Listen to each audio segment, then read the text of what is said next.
the door so that you don't make noise? Yes, live now. Ah, wow, live.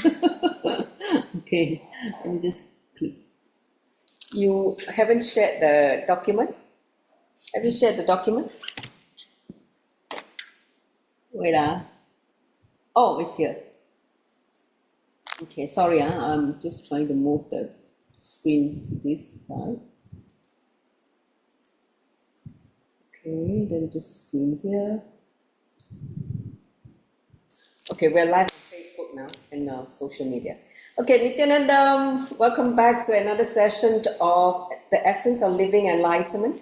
Today we're entering into a new chapter, chapter 7, part 1, on responsibility. The Sanskrit word is called upayanam. Upayanam is the meaning for responsibility. So today we're on lesson number 16 now. Welcome to Kailasa, Singapore. Today is 6th of August 2025. My name is Manitya Dukananda. You can call me Maduka. And so before we enter into the session, let's take a few minutes to center ourselves to the present moment. So sit with the back straight, close your eyes. Align the whole head, neck, and spine in one straight line. Relax the whole body. Sit in any comfortable meditative posture. You can sit in Sukhasana, Padmasana, Adha Padmasana, any kind of comfortable meditative posture. Settle the body. Connect with this body awareness from head to the toes or fingertips. Occupy this body with your presence, leaving no parts unattended. Normally we're so aware of the head, but this time around, feel your awareness throughout the whole body. Then, I'd like you to connect with the next layer of your energy body, the pranic body, which is related to the breath. So now, start breathing very slowly and deeply. Enter into a pause, a gap, a neutral zone. Then exhale very slowly and completely. At the end of the exhalation, another gap. Continue like this, bring it in and out with awareness of the two gaps between the incoming breath, outgoing breath, and outgoing breath and incoming breath. Take a few moments to bring yourself to the present moment.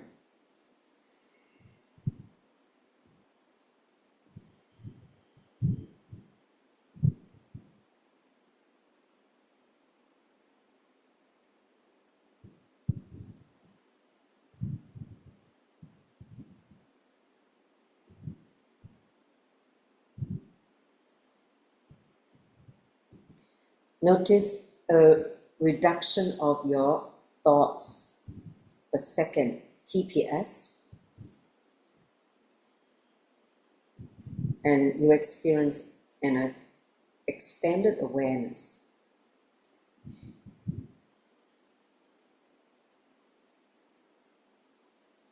In that expanded awareness, restful awareness, provide your listening, Shravana. See, in spirituality, in Vedic tradition, knowledge is transmitted through listening. When I say authentic listening, it means listening with pure awareness, with nothing from the past, no inner conversation going on, just pure awareness and ready to absorb, take in whatever is going to be imparted to you by Swamiji through today's session.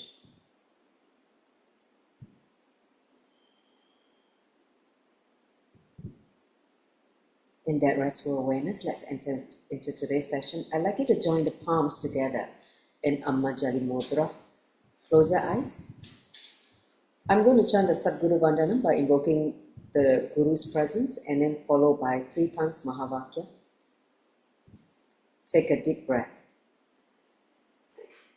Nityanandam Paramasukaram Kevalam Jnanamutim Vandvatitam Gagana Shatrisham Tattvamasya Dilaksham Ekam nityam vimalam achalam savadi sakshibhutam bhavatitam trigunarihitam sadguruntam namami. Om Nityananda Paramashivoham. Om Nityananda Paramashivoham. Om Nityananda Paramashivoham. So bow down. Let's pray to Swamiji, the Guru, to bless us to receive all the wisdom from today's session, all the powerful cognitions that we meant to receive from him in this session, in this lesson number 16.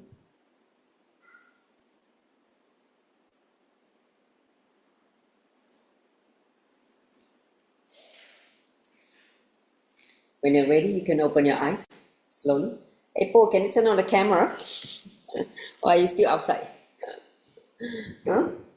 Okay, so now let's go to the topics that we're going to cover today. So for the benefit of new people, I'm going to do a quick recap of lesson number 15, where we talked about authenticity. And then from there, we'll move to the new chapter number 7 on responsibility. So I will talk about the 3 kinds of people on planet Earth. And then there is a difference between reason and responsibility. You need to differentiate the difference between reason and responsibility.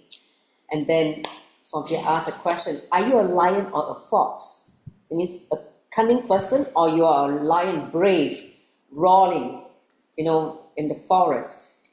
So that's a question he asked you. And he said, you attract your life situation. Whatever your life is happening now, you are responsible. And then he's going to say how to empowering others. Okay. And then the most important is understand the context of everything. Everything needs to look at it from the context. Otherwise, you'll miss the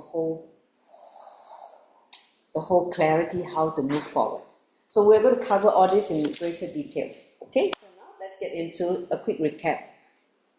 So in the 2 weeks ago, last week we didn't have a session. So 2 weeks ago we have. So I'm going to review these few important clicks, and I'm just going to reiterate to make sure that you refresh your memory a little bit. Okay.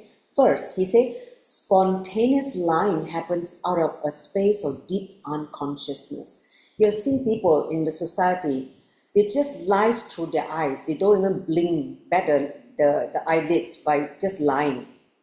They just think they're lying. It's just so much habituated pattern that they don't even feel anything wrong. So when you're living in the deep unconsciousness, spontaneous lying become your expression. So when you bring awareness to the words you are uttering to yourself and also others, the spontaneous lying will drop away on its own accord. That means once you become living with integrity, because you're integrated to the words you give to yourself and others, you stop lying. This spontaneous lying pattern will just simply drop away. Okay, so that is one thing. So aligning back to integrity is the solution to stop this spontaneous lying. Next, he said that spontaneous lying is the pattern that never allows any transformation in you. It stops your transformation at the very first step. So people who lie all the time, you have people who live around you wearing this pattern, you can be very sure this person is not interested in transformation, or you're totally ignorant that they have this problem. Okay. Next, he say also spontaneous lying is like an armor, like the guard that you put on that doesn't allow even the master's energy to work on you. That means you put this shield in front of your body or your consciousness. You don't allow the guru to work on you, and that is the greatest missing. He said your spontaneous lying pattern stop Guru from giving any blessing to you. So because the Guru knows everything, you can't lie to him, he can't hide anything. You're in front of him, you're as naked as, he can see through your past life, present life, and your future. So why you even bother to lie when you know that he's someone who can see your whole entire past, present, and future? So when you know that, then you stop that silliness. Just be transparent, just be authentic and integrated. Then you will receive Guru's blessing, the grace of the Guru. Okay? See, he said, it is because you carry the fear of your possibility that you get into the space of impossible. People who are always thinking, oh, this is too difficult, I can't do this, I'm too tired, my body is not able to do it, all kind of impossibilities, all kind of negativity, is because they carry the fear of the possibility, the fear of the unknown, the higher dimension of them. They are not ready to face it. So that's why they think, oh, this is too hard, too difficult. So he said that your patterns, your anxieties, everything is directed only to one line: fear of your possibilities. You're scared of how big you are, basically. So next he also said, whenever you feel the pattern of it's okay rising in you, simply respond with this sentence: it is not okay. See, a lot of people will say, oh, it's okay, let it be. No, it's not okay, because you allowing this okay attitude in you, you become inauthentic. You're compromising, you're settling for something lesser than what you truly want. Okay? So in spirituality, it's okay, it's not okay. Understand? Because when you say, oh, it's okay, every time you choose it is not okay, you become more and more authentic. The moment you choose it's okay, let it be, gone. You're moving towards inauthenticity. So authenticity stabilizes your being. See, there are already so much chaos in the outer world. We need something to ground us, right? What is the thing that ground us? Authenticity only. So if you don't move towards more and more authentic, you are going to be also in a state of instability like the outer world. So the more and more authentic you become, the more and more solid you become, your being. Nobody can even move you. People will be frightened of your authenticity. Understand? So now, and the final thing that he said, contentment is the only hindrance to huge possibility of expansion. See, this is the one that, a lot of cunning people thinking that, oh, I'm contented with this, I'm contented to have this. Actually, the way they utter this contentment is to escape from responsibility or their possibility or expansion. Because they don't want to expand, they just tell the nice story, say, I'm contented by what I have now, which is totally going against the flow of life. Life is about expansion. If you don't expand, you're moving towards death only. Either you expand or there's no status quo, okay? Swamiji said there's no status quo. The moment you are moving towards life, you have to expand. If you don't want to expand, you are spiraling down to contraction. Contraction is death. So that is the reason why he said continuous learning, continuous expansion. Raise yourself to the next higher capacity. That is authenticity. Okay, so that is what we covered in the last session, which wrap up the whole chapter 6 on authenticity. So now we are going to enter into a new chapter. See, Swamiji gave this very 4 powerful tattvas, 4 spiritual principles. First that we were taught was integrity. Then the second spiritual principle is authenticity. Finally, we are now ready to enter into the third spiritual principle, responsibility, tattvas. The Sanskrit word is called upayanam. Upayanam is responsibility.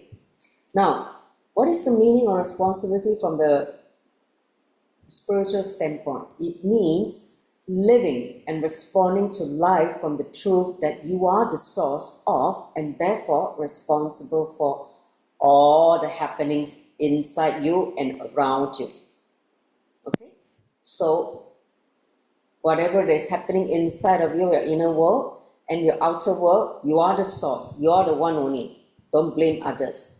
Don't say, oh, you make me do this, that person make me do this, this is what is happening, I cannot control, it's not within my means. No, everything you are responsible, you're the source. Then you may be saying, how can it be? Let's listen to him now. Next slide. So he said in this whole planet Earth, there are only 3 types of people.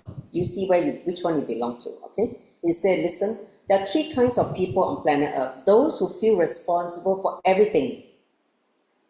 Category 1. Those who feel they're responsible for something. Okay, I'm responsible for myself and my family. Okay, I only take responsibility for that only. Second category.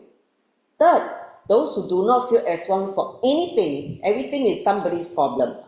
They are always correct. Somebody is the problem that is causing them to suffer. So these are the 3 types of people. And those who feel responsible become leaders. Okay, first category are leaders. Those who do not feel responsible remain as slaves. The third category are the slave, and they are the slave. They complain and they become angry. They become depressed. So because they have chosen not to take responsibility. So when they don't take responsibility, somebody will. Whether the government will take responsibility or the doctor will take responsibility. When they take responsibility and it is against your will, your freedom, then you start crying foul. Oh, why like this? I don't like this. They forced me to do this. They injected something to my body which I don't want. Because you don't take responsibility for your health, you don't take responsibility for your life, somebody will, against your free will. So this is the thing. Those who, there are some people who do not even take responsibility for their own actions, their own existence. That is to me, the lowest class of people, because they just don't want to do the work. Okay? So because they are not able to gauge the result of their action, they remain slaves forever. They remain enslaved by others. Okay? So if you don't want to feel enslaved, then take responsibility for your life. I remember one thing Somji said, if you don't like the place where you live, just get out of there and go and move to another place. He said, if you don't like this job, just get out and go and be your own boss. So he said, in any way, you should take responsibility for your life and what you want. And not blaming on the government, not blaming on the situation, not blaming on the family. No, you choose your life. You are responsible only. Next slide. So he said the second type, people who take responsibility for their own actions, they live a middle class life with like one house, one car, one wife, maybe 2 kids. The mediocre life of a middle class. Okay, this is what Somji called the new middle class happening in India. In India, this is like the definition of family. Okay, their whole life is go and get a degree. After get into a degree, then they will go and have a house, earn the money, go and get a car, have a wife or a spouse, have 2 kids, and that's it. And they are done with life. This is how they define success in life. And can a life led in a mediocre middle class level be fulfilling? Obviously not, right? You can't feel fulfilled with this kind of lifestyle. This is not the way how we want to live our life. And after they feel fulfilled, oh, okay, I have 2 kids now, I have to wait till my kids to grow up and then, provide them till they finish university, then I'll just wait to die. So that is what society fed them, the idea of the middle class lifestyle. So the third type of people who are those who take responsibility even for others' action. When you take responsibility even for others' actions and others' irresponsibility, you naturally become a leader. Because you take responsibility, you're able to expand, you're able to take on more. Naturally, you become a leader. They would have to be a follower. Okay? So you either become a leader or you become a follower. That is your decision, your conscious decision. Third slide. Next slide. So Swamiji tells a story. He said, here's a small story that everybody knows. Okay? So he said, once upon a time, there were 4 people named everybody, somebody, anybody, and nobody. So there are 4 people. Once there was an important job to be done. Something has to be done. But who was to do it? That's a question. Everybody was sure that somebody would do it. Anybody could have done it, but nobody did it. Somebody got angry about that because it was everybody's job. You're supposed to do it, everyone's supposed to do it, but nobody did it. Everyone thought that anyone could do it, but nobody realized that everybody wouldn't do it. So it ended up that everybody blamed somebody when nobody did what anybody could have done. Understand? This is what's happening in the society. And even sometimes I see that in a sangha, right? In a spiritual organization, we all should go about doing, enriching. But somebody is waiting for someone to do it. Huh? So this is the problem. So Swamiji is like telling this story that everybody knows. Yeah, in the society, everybody knows. Even in the government level, in the corporate level, this is what is happening. Okay, so next slide. So he said that a person who does not feel responsible even for his own action is an animal. It means an animal just go and do whatever he wants in the wild. He doesn't bother about the consequences. So he lives at a very low level of consciousness. He doesn't know. He just do things on his instinct or whim and fancy. These kind of people live at a very low consciousness. Okay. Next, then he said a person who feels responsible only for his action is a human being. Okay, I'm responsible for my job, my family. Okay, at least this person living at a human level. Okay, he lives in a middle level consciousness. That means middle level. That means not low, but at least slightly above than the animal level. Okay. Now, then a person who takes responsibility even for others' action is divine. He lives in leadership consciousness. Ishwaratva. See, Ishwara means God. Okay? So, Ishwaratva means God consciousness, which is leadership consciousness. So, that is the reason why when you're in a leadership position, you naturally move towards divinity. Okay? So, even though your actions are not responsible for something, taking responsibility even for others' inauthenticity and irresponsibility makes you a leader. Okay, so that is the context from which we want all of us to catch. When you become responsible even for others' actions, naturally you also take responsibility for others' inauthenticity because they don't want to stretch, they want to be lazy, they don't want to, care for others. Naturally, they will have to follow you because they don't want to do you are doing it for them. So you become the leader. Okay? Next slide.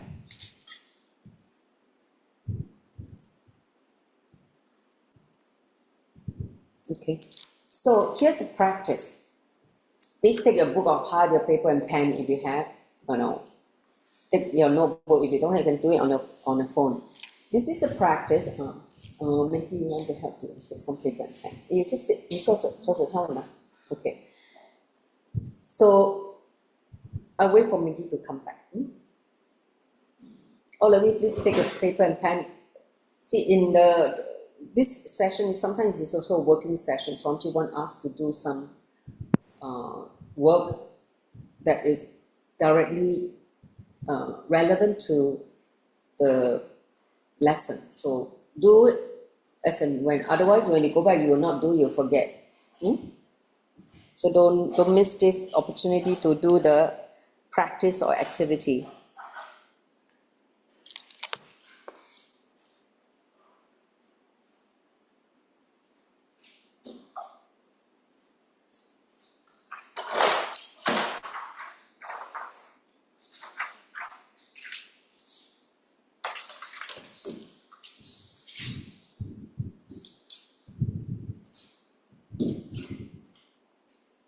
Wait, I'm just trying to send the link to. Let's see. So all of you already gotten your pen and paper? Okay, so let me just send this link to him. So here's the practice. You say, from today onwards, declare that you will start taking responsibility for your own actions and the action of those around you.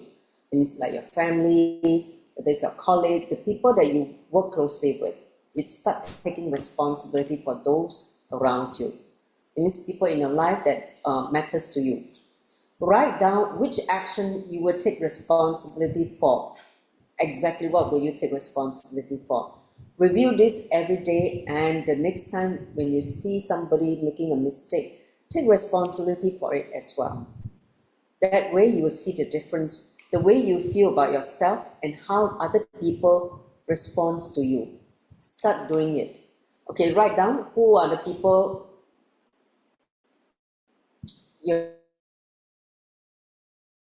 living with, right? And for each person, let's say what are the responsibility you take for that person? Let's say I'm giving my example of my son.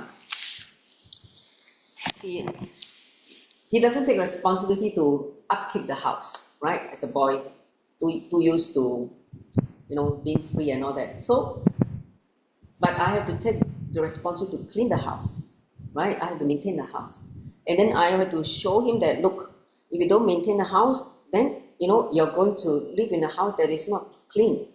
So first I have to show him the way. I take responsibility to keep the house clean. You are being part of the house, you also should take your responsibility. But if I don't do it and I just keep shouting at him, nagging at him and blaming him, it's not going to improve the situation. So I rather take the responsibility. If he doesn't do, I will do it. Even cleaning his own rubbish, if he doesn't do it, this vacuum cleaner will move. I cannot tolerate clutter. I cannot tolerate messiness. If he doesn't do it, when I get action, I throw everything out, even things that is important to him. I say, if you don't take responsibility, I will take responsibility to it, and the responsibility is I'll dump everything. Then he get frightened. I'll start doing it. Bhavati Sarabhini, you saw me in action, right? When you come and stay with me. This is a way to put fire on his backside to make him do, especially for boy. They don't do. So that is and now even now when he start cooking or he start baking, right? He will do the cleaning. Otherwise, he knows that he'll get a earful from me.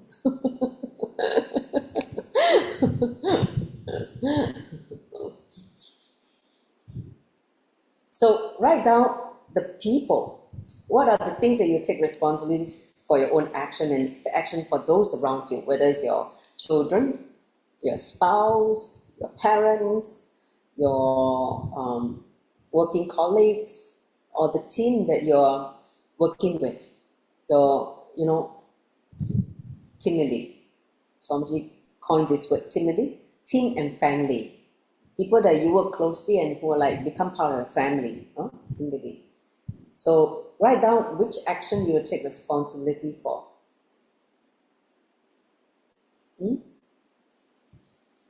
And then review this every day, and the next time when you see somebody making a mistake, you take responsibility for it. Okay? then you see the difference, the way how you feel about yourself and how others respond to you. Just like how I took the responsibility for making e-Guruku happen for the kids to be trained, to be able to receive the science of living enlightenment, manifesting Shakti powers through 463 powers. So when I took up the responsibility, children can access to such knowledge. If I don't take the responsibility, kids will not have the opportunity to have access to Swamiji's teaching and initiation. Because even the few hours weekly makes a lot of difference for children. So much of purification happen in that 2 hours of the class weekly. Just being in Swamiji's reading space, even though it's conducted online, so much clarity happens, and you never know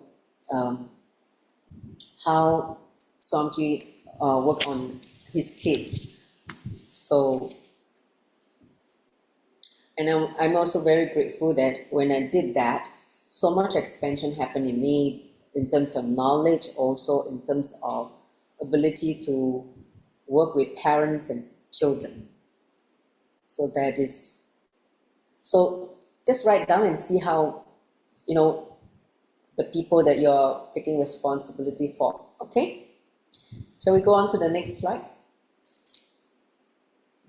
So now let's understand the difference between reason versus responsibility.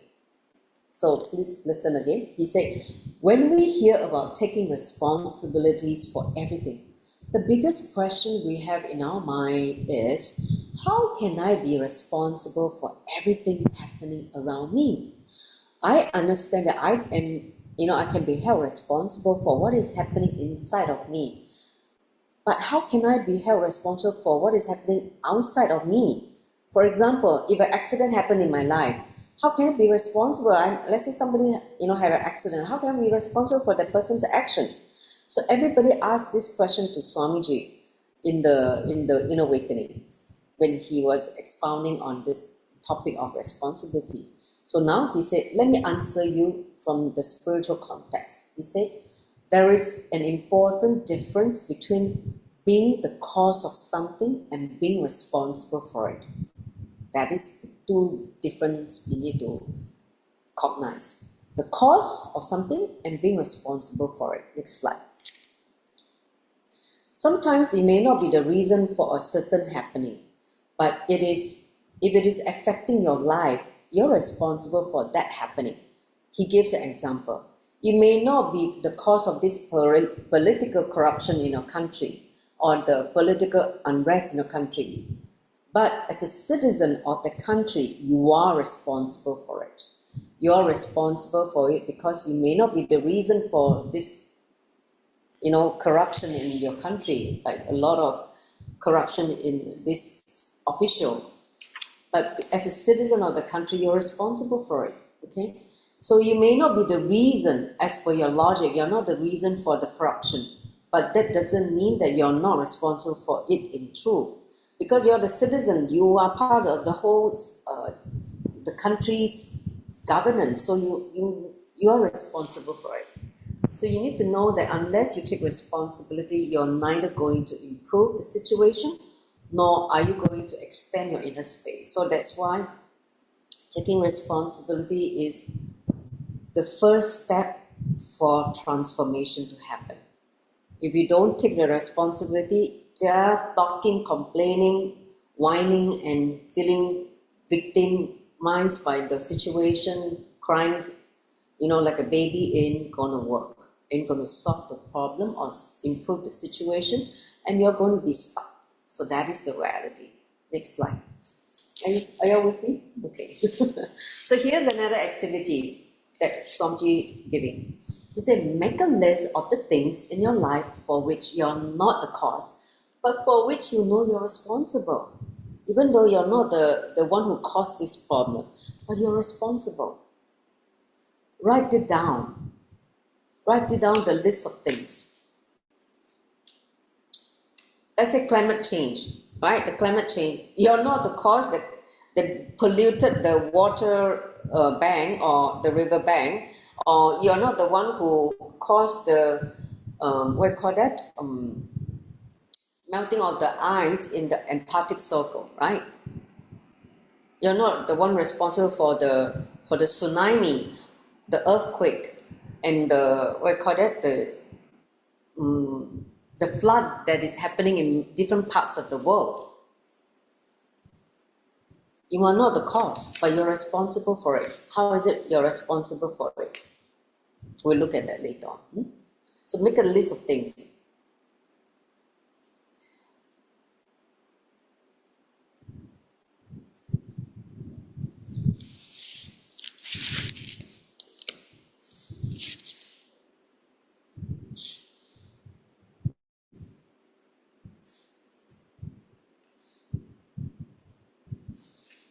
And then he said, now write down how are you going to take responsibility for those things in your life. So first make a list, and then what are you going to do? Make a list of things that you're not the cause, but you're responsible indirectly. And what are you going to do about it?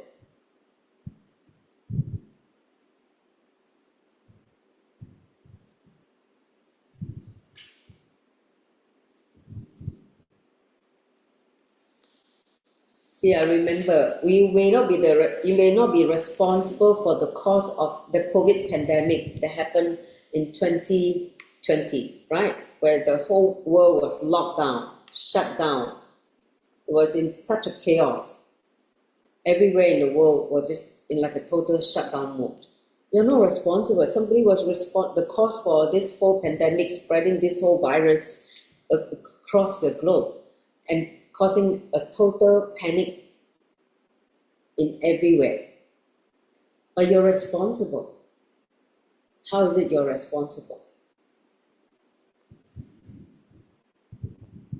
And what can you do in those situations? Or what you did in those situations? Now that you go back, because maybe at that point in time when COVID happened, you couldn't do anything. You didn't know about taking responsibility. But now that you know, what would you do differently?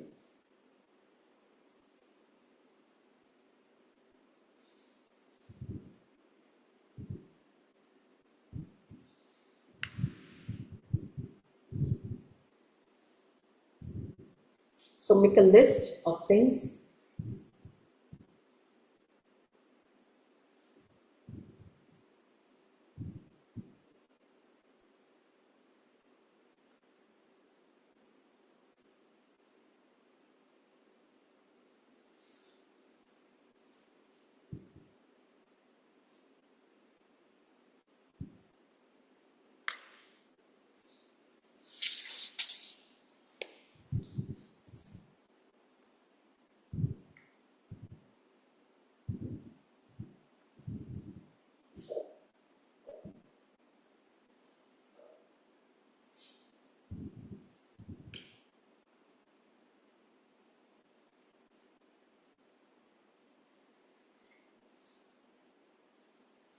Okay?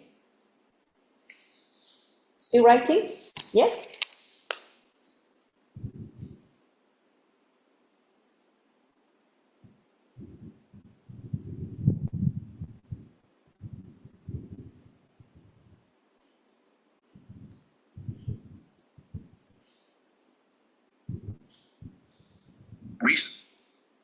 Are you still writing?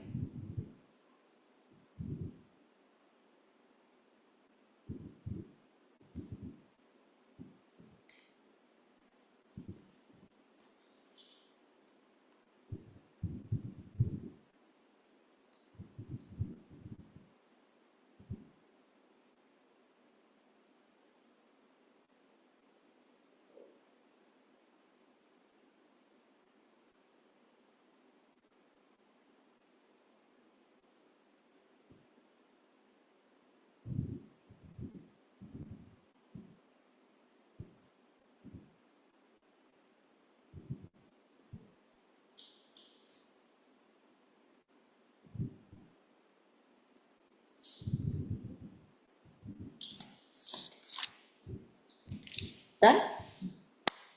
Let's move forward. Next slide. So do something about it, Swamiji said. Let's look at what he said. He said, understand, even if you're not the reason for certain happening, if it is affecting you, you're responsible for it. Like the pandemic. Somebody went to start the whole virus and it's affecting the whole global situation right down to your doorstep. And the government has to do something to shut down everybody to protect the whole, population. And you're affected because your freedom is locked down. You can't do anything. You're now stay at home. You can only order food. Can only order things online and get things going. And so much things were restricted, right? So because it's affecting your life, you're responsible for it, and you can only solve it when you take responsibility for it. Okay.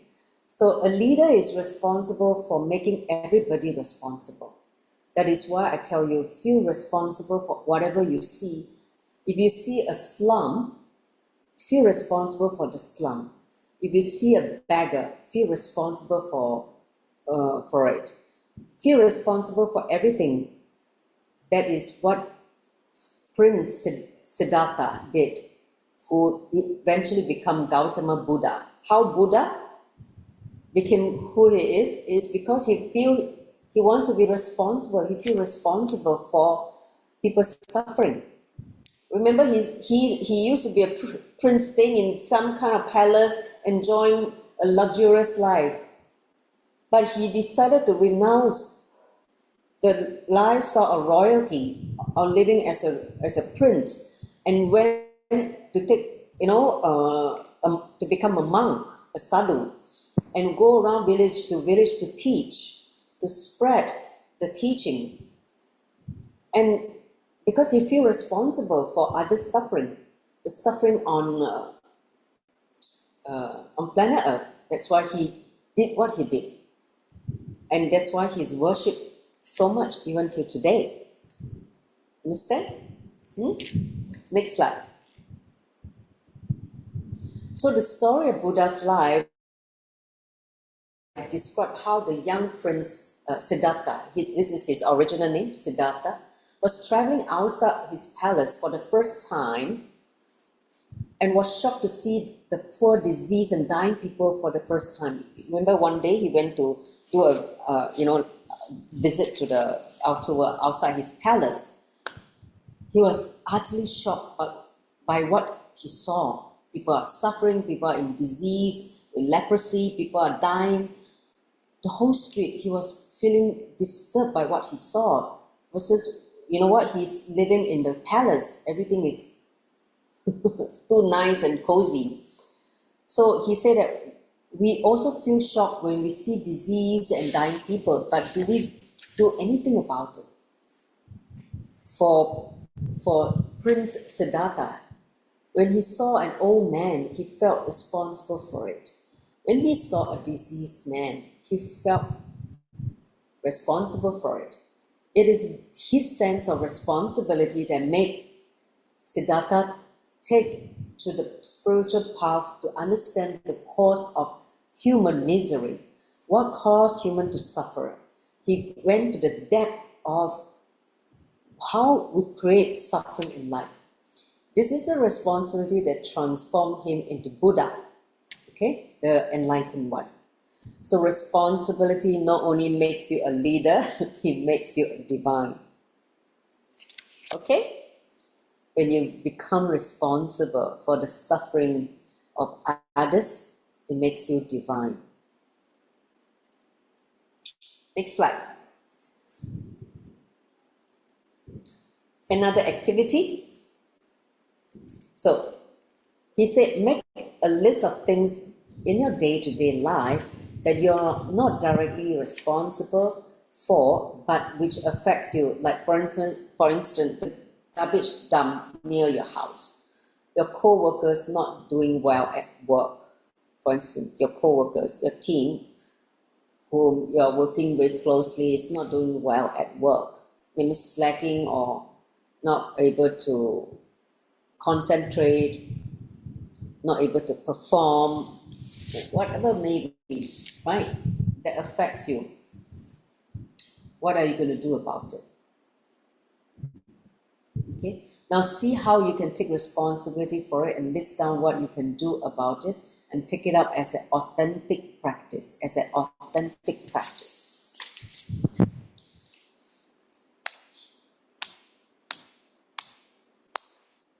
A perfect example just crossed my mind is, see the suffering of Hindus on planet Earth, the persecution of Hindus. We may not be the cause for it, but we are responsible for it. As a living, practicing Hindu, we are responsible for it. If we take responsibility for it, then what are we going to do with authenticity? How to stand up for taking the responsibility to revive, to debunk the false accusation or allegation from, media, from people who are ignorant, who do not know the truth, people who have other vested interest. How can we do that? How, whenever there is an attack on Kailasa or Swamiji, hey, Nityananda, we're having class. It's on live now. When we're having class. Huh? You can put on the website. Okay. Get one list. This is half part of it. Okay. Where? In the cup. Okay, I'll do it later. You see the one that one I sent you. Okay, thank you. The meeting ended. The meeting. Which one? The Hindu Center. Yeah.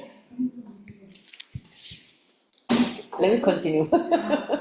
Okay, sorry for the short intervention from, of a friend. Okay, so he say, I just come back to this whole perfect example of what Swamiji is trying to say, like where you're not directly responsible, but it affects you.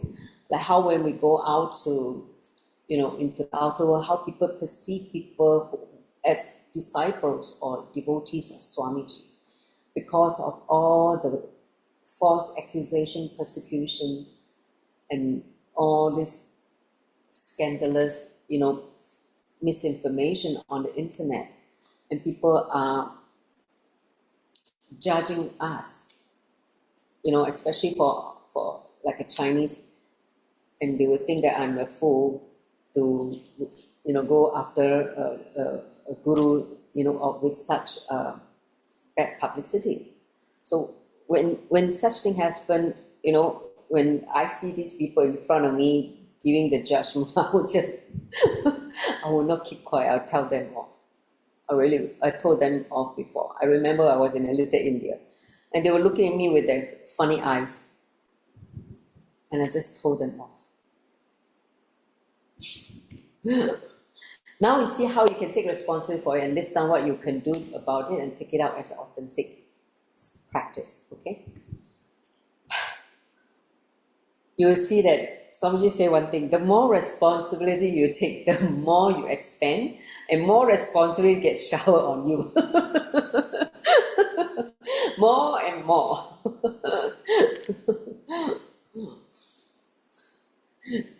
Doesn't mean that, you take more, okay, then something will be taken away. No.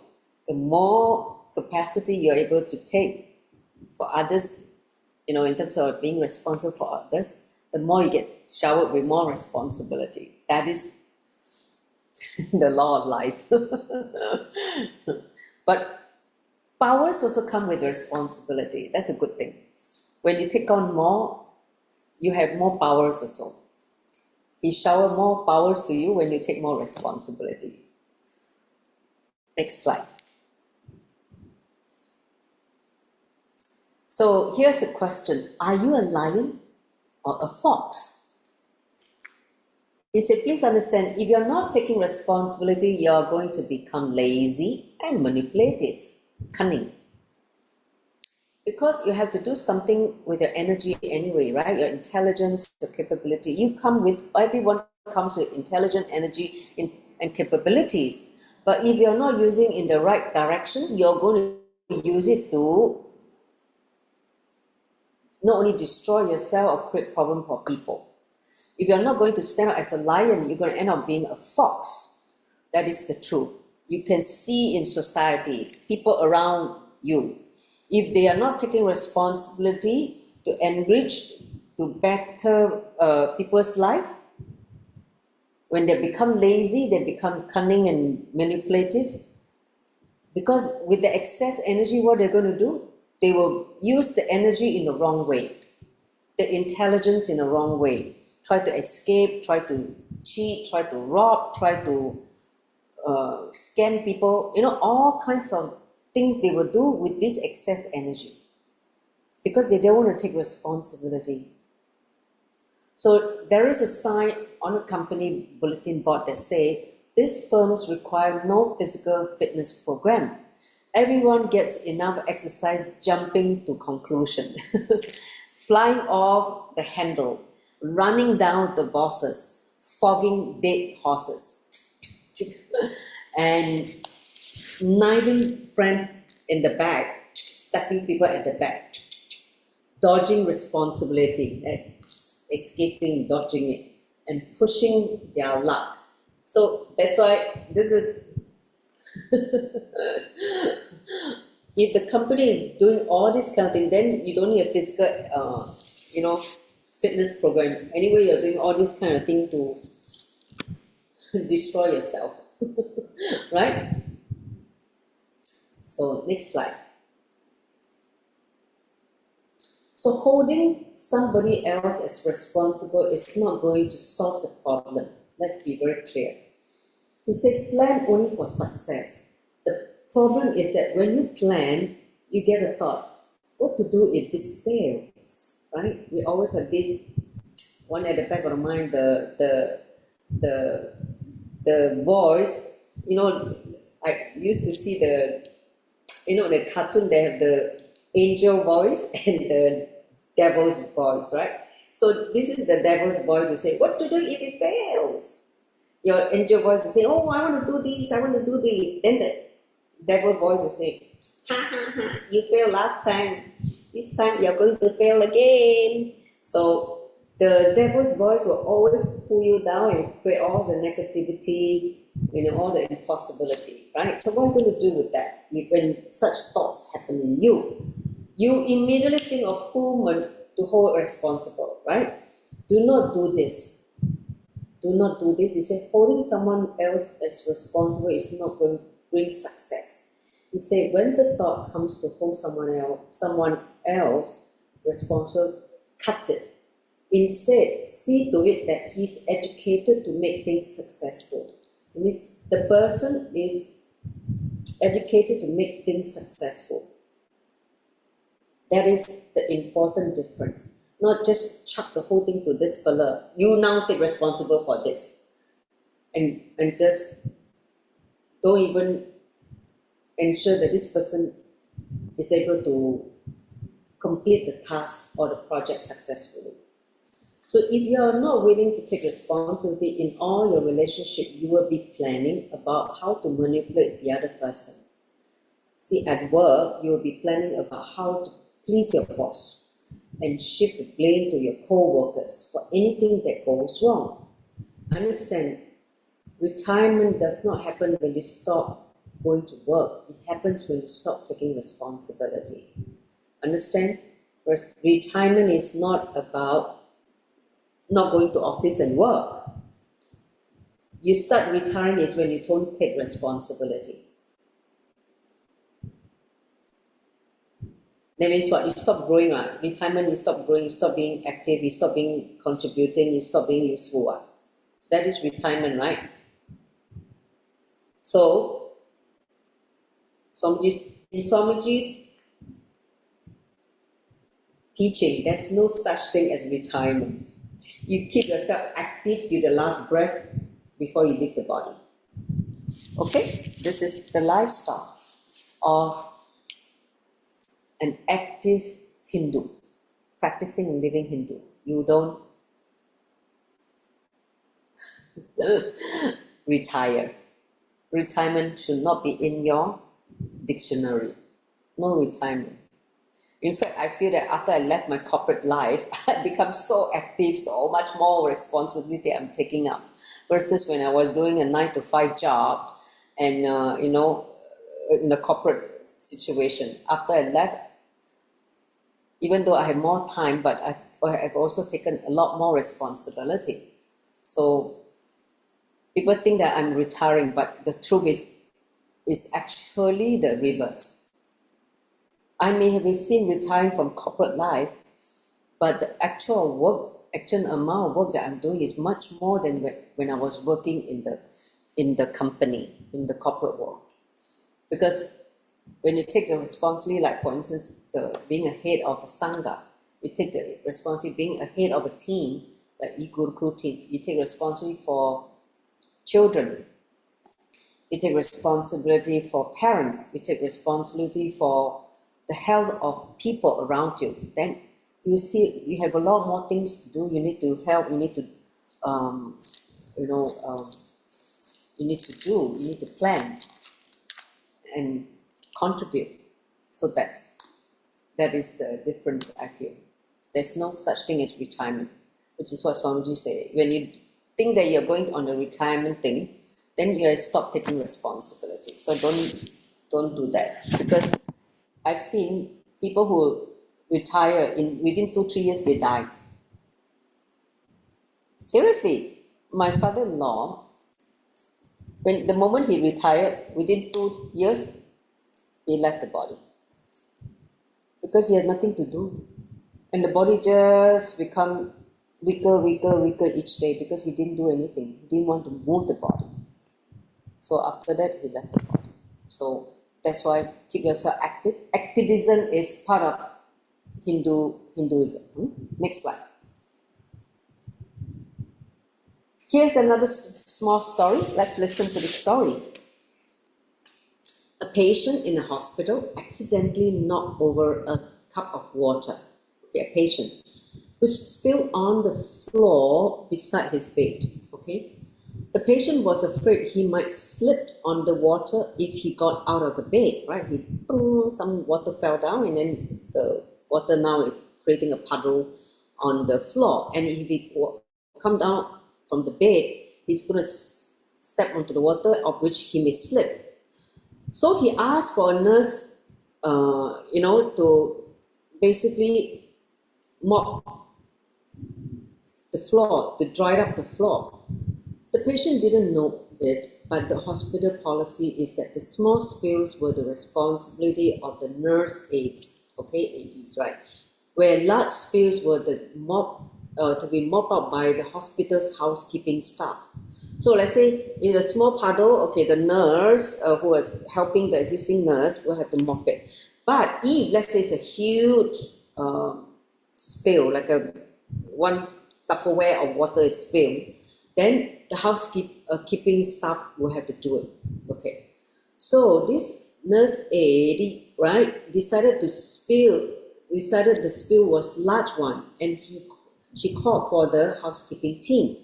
And a housekeeper arrived and declared the spill is a small one. So then an argument ensued between the housekeeper staff and the nurse. The nurse was supposed to be, so they are fighting who's supposed to clean up the puddle of water. So he said, it's not my responsibility, said the nurse aide. Then because it is a large puddle, then the housekeeper said, did not agree. No, it is not mine. The puddle is so tiny, so small, so you should be the one cleaning it. So now they are arguing who should clean this water. The exasperated patient who is there on the bed listening to this whole argument for a while decided, that he would take the responsibility. He took a pitcher of water, like a Tupperware water, from a nearby table and pour the whole thing on the floor. Is that a big enough puddle now for both of you to decide? It was, and that was the end of the argument. So because neither one of them is taking responsibility, he took responsibility and just pour more water, and then now that ends the whole argument. The housekeeper has to do it now because it's a huge puddle now. It's almost like a flood. Next slide. So do you recognize the foolishness of this small story? Holding someone else as responsible is not going to make your work happen, right? The patient wants to basically ensure that the floor is safe. So listen, Swamiji said, work not done with a valid reason is not equivalent to work done. You didn't do the work and you give an excuse, because I give plenty of excuse. Even you give the excuse, he still say the work is not done. Correct? Only work done is equivalent to work done. So don't come with all this valid reason. When you don't want to take responsibility, you will naturally fall into the cunningness to get your work done. Stop this cunningness. When you take responsibility, all the cunningness will just fall away. So here's a practice. Each time you catch yourself trying to get out of some responsibility, just ask yourself, am I becoming a lion or a fox right now? Am I becoming a lion now by taking responsibility, or I'm now becoming a cunning fox? Ask the question. Then again, the reminder will bring you back to authenticity and to take responsibility. Okay? That is like a alert button.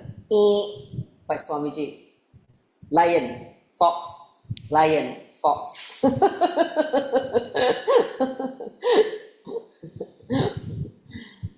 Next slide.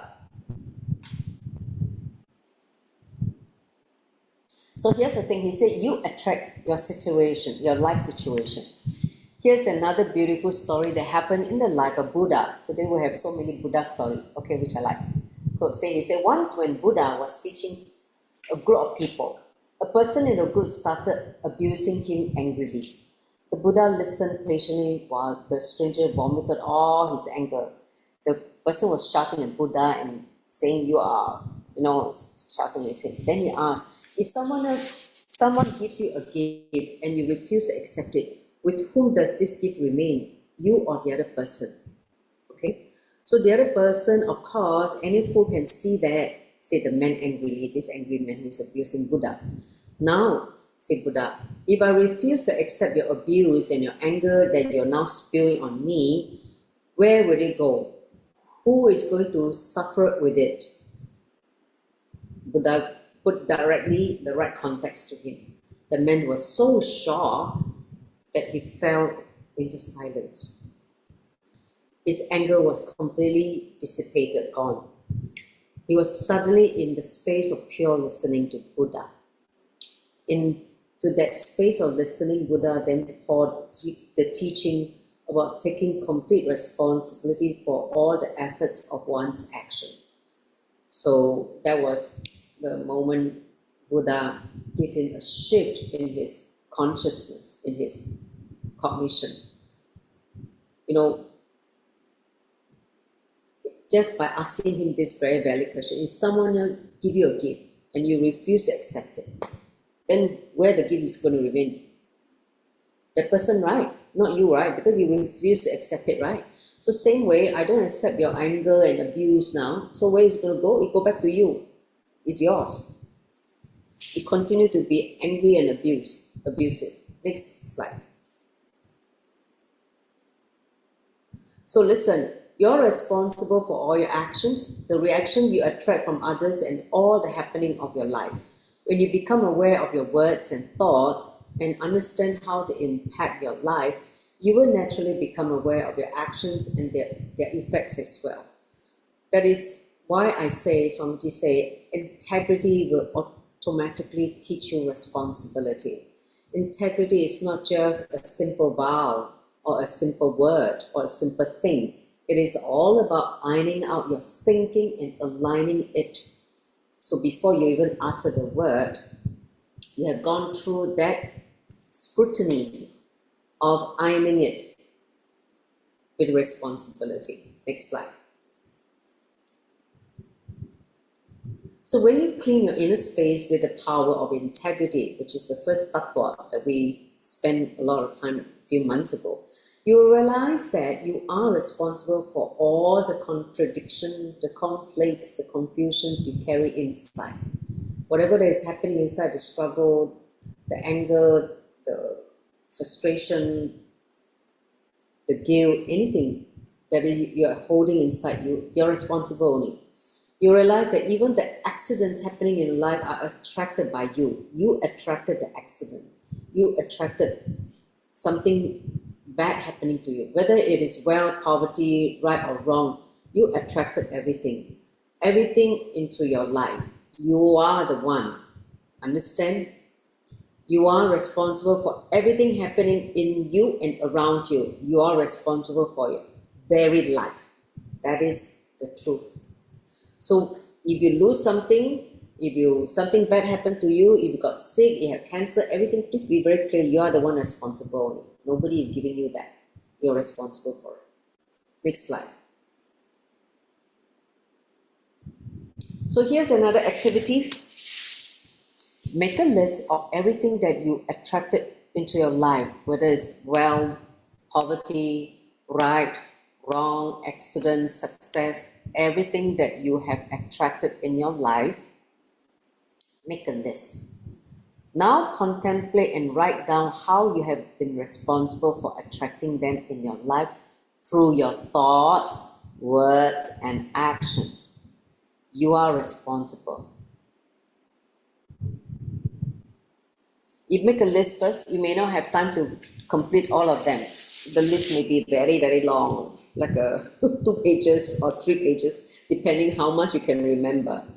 But at least make a few, and then as a second part of the activity, after you have written down the list, go back and contemplate to see in each one of them how you have attracted this happening in your life through your thoughts, words, and actions,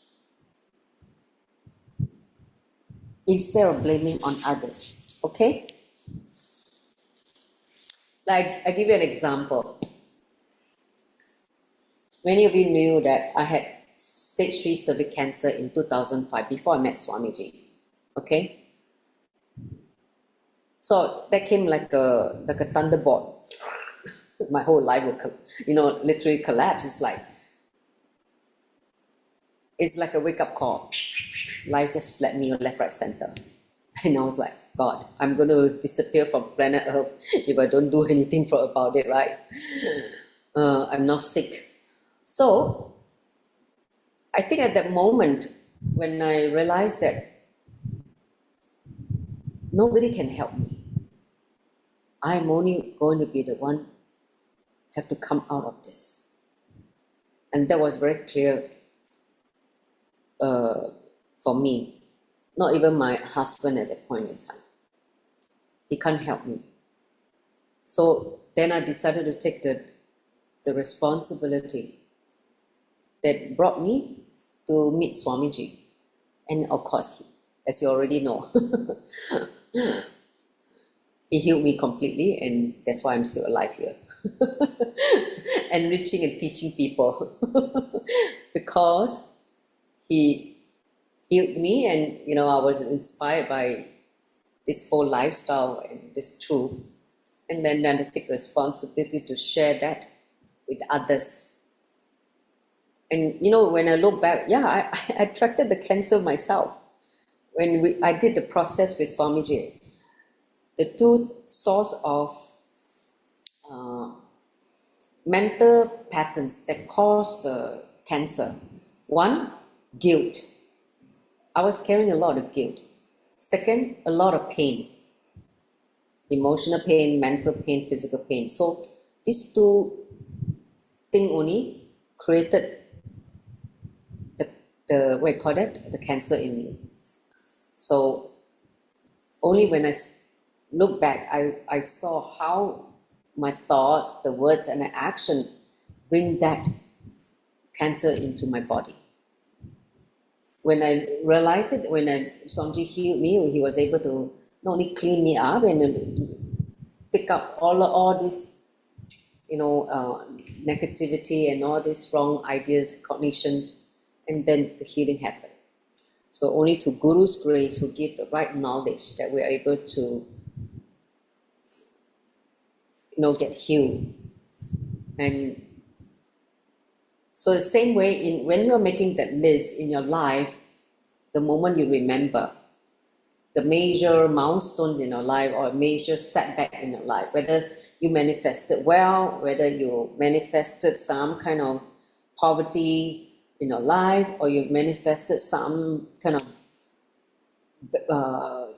bad relationship, or attracted some kind of wrong guy in your life, attracted certain accident in your life, or some kind of great success in your life, the peak and trough, the high, in terms of peak, all the great things that happen and all the bad things that happen in life, in that roller coaster, make a list of those incidents in your life, how you attracted it in your life, whether it's the success part, the good things happening, or the horrible things that happen in your life, the suffering, anything. Just make a list and then contemplate on it. You don't have to do the contemplation today because we don't have time for you to contemplate the whole list. Okay, so do this as an activity, as your homework. Next slide. So empowering others. He said, listen, having what makes you naturally responsible for sharing. This is the natural law. Okay, a person with eyes is responsible for giving the benefit of vision to a blind person. A person with wealth is responsible for guiding the poor to wealth. A person with power is responsible for making powerless people become powerful. A person with high energy is responsible for inspiring people with less energy. A person with knowledge is responsible for making ignorant people knowledgeable. That's why when I received so much knowledge from Swamiji, I decided that I have to be an acharya. I have decided I have to be a teacher. Because so much knowledge has already been showered by him, I need to go and share the knowledge. I'm responsible for making a lot of ignorant people knowledgeable. Because I'm so imbued with high energy, I'm responsible to inspire people to become more energetic. People with less energy to become more energetic. That's why I teach yoga. I help people to, learn to get out of their laziness. Okay? So all that, when you feel responsible, when you're given the gift of something, then help people who do not have. Then you see how much you'll be showered with more and more powers and more wealth, more and more energy, blessing, whatever. Next slide. You become responsible for sharing anything you own and making it grow. If you're powerful, you become responsible for making the powerless powerful. If you're wealthy, you become responsible for making the poor wealthy. I'm not saying distribute your wealth, no. If you pick up 10 poor people and distribute all your wealth to them, you will become the 11 poor people. He said, no, this is not what he wants. He said, there will be 11 poor people only, that's all. I said, no. What Swamiji is asking is, you take responsibility for educating these poor people and make them rich. Because you're rich already, you know the science and the how to manifest wealth. Then you teach them the science of manifesting of wealth, then they will become rich. Instead of 1 millionaire, they become now 11 millionaire. Oh, okay, so that is the Vedic, the spiritual way to handle rich and poor. No, okay, I give. After that, you become join the gang. You become another poor people. So the Vedic tradition beautiful says, okay, Anam Bhukuvita. Okay, he said, let us create food and share it. Okay, Anam means food. He said, when we create food, we share with everybody. So that's why in Vedic tradition is a lot of sharing happening. We're not like selfish hogging the food or money. In Vedic tradition, because we don't take anything when we leave this planet Earth, so the whole point is built on sharing. The Vedic civilization is a grain-based civilization. It means plant-based, growing grains, rice, fruit from plantation. He said, so sharing food has been our lifestyle. That's why in Vedic lifestyle we give free food. We share the food. That is why no ritual, festival, or celebration is complete in Indian tradition without sharing food. When in Somji's ashram, when he go there, food is always available. He will always take care of our food. This is one thing that Swamiji it is so much in his blood, because when he was young, his family always feeding the sadhus. In Tiruvannamalai, where his birthplace, there's a lot of sadhus, and he has been taught by his grandparents, his grandfather, to always feed the sadhu, the people who has given their life for enlightenment, the monk. So it has been part of Somji's muscle biomemory that every time he sees sadhu, he will want to feed them, and also he will feed his devotee very well and his disciple very well. So when you go to Somji, one thing he always shower with food. Lots of food, lots of food. When we're in awakening or any program, you will see food is never the problem. It is always in abundance. Next slide. So when you own, you become responsible to raise everyone else also to the same state. Because I own responsibility, I have the responsibility of making everyone else also own responsibility. So in the true spirit of Vedic tradition in Sanatana Hindu Dharma, take responsibility to share everything you own to the greatest extent possible. Let's say you own certain wealth. Take that to enrich others.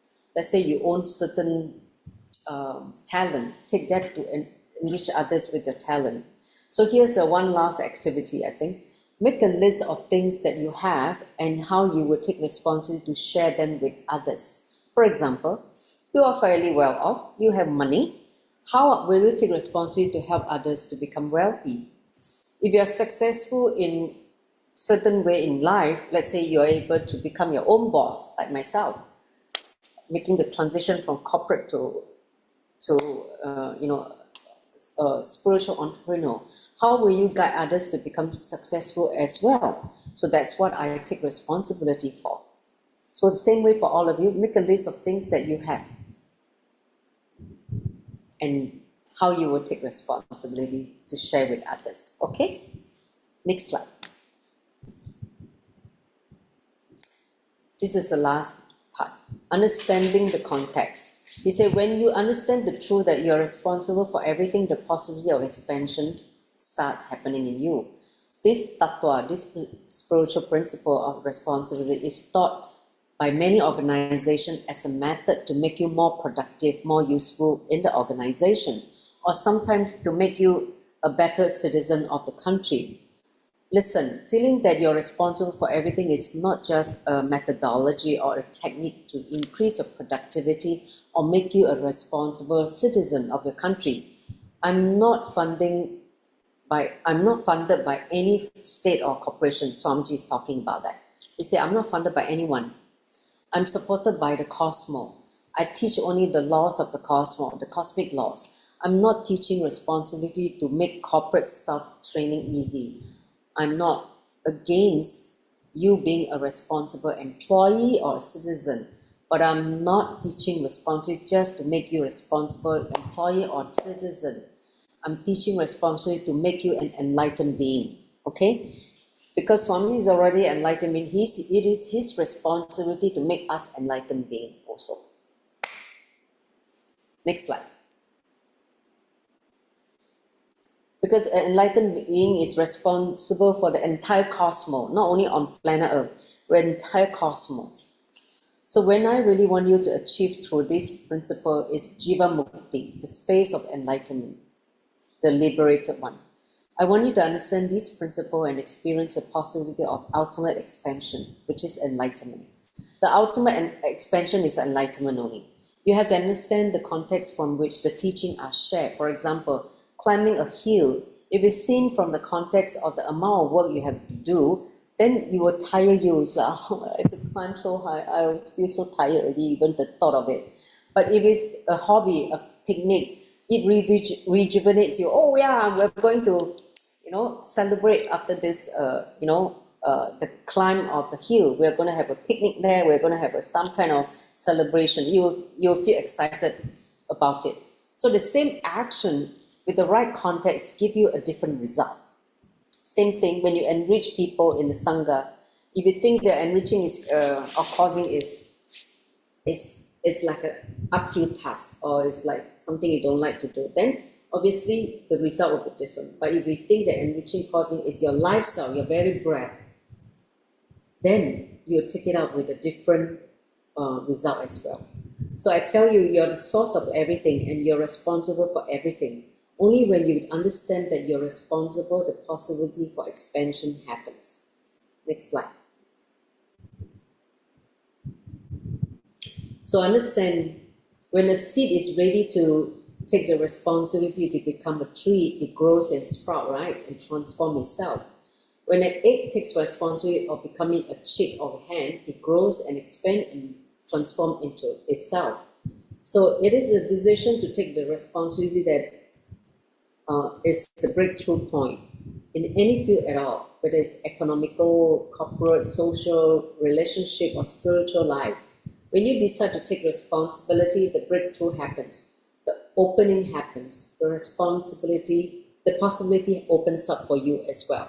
So understand, Swamiji's the tattvas, upayanam, responsibility is for enlightenment. When you take this up, you will reach enlightenment, not just as a responsible citizen or employee. So here's one last activity. Only when I understand that I'm responsible, the possibility for expansion happen. Okay, so actually it's not activity, it's just a click. Okay, understand this very fundamental truth. When I understand I'm responsible, the possibility of expansion happens. Okay, any questions so far? Clear? Today's session is a bit long. Clear? Okay, so now let's finish off the last few slides, then we can wrap up. So,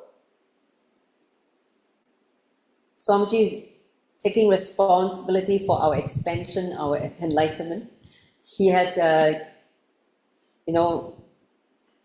organized this program called Paramashiva Sena, UAN Summit. Right now it's happening in LA and Kashi.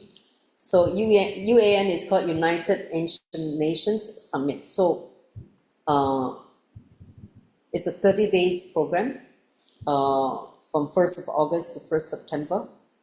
And so the next batch, which is happening, batch number 10, will be 1st September to 1st October. If you're interested, you can let me know. We can always, enrich you to how to get started, to plan for this location.